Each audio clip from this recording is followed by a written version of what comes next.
Universitas Negeri Makassar.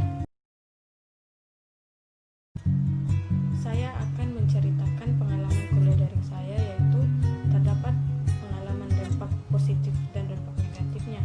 Sebelum itu, kita harus tahu dulu apa itu kuliah daring. Kuliah daring itu merupakan sistem perkuliahan yang dilakukan secara online atau dilakukan di luar kampus menggunakan berbagai aplikasi yang sangat edukatif.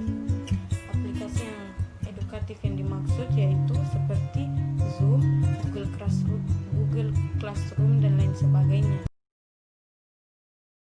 Dampak positif yang pertama, dosen dan mahasiswa menjadi lebih mahir dalam menggunakan aplikasi online. Yang kedua, dosen dan mahasiswa menjadi tidak bosan ketika kegiatan belajar dan mengajar. Yang ketiga, kuliah daring bisa menjadi lebih berjalan dengan lancar. Yang keempat, proses belajar mengajar antar dosen dan mahasiswa menjadi lebih efektif. Dan selanjutnya, dampak negatif. Yang pertama, komunikasi secara langsung atau face to face menjadi terhambat baik antara dosen dengan mahasiswa maupun mahasiswa dengan mahasiswa lainnya. Yang kedua, membutuhkan jaringan internet yang cukup kuat. Perlu kita ketahui, tidak semua daerah di Indonesia, apalagi di Makassar, memiliki jaringan internet yang kuat.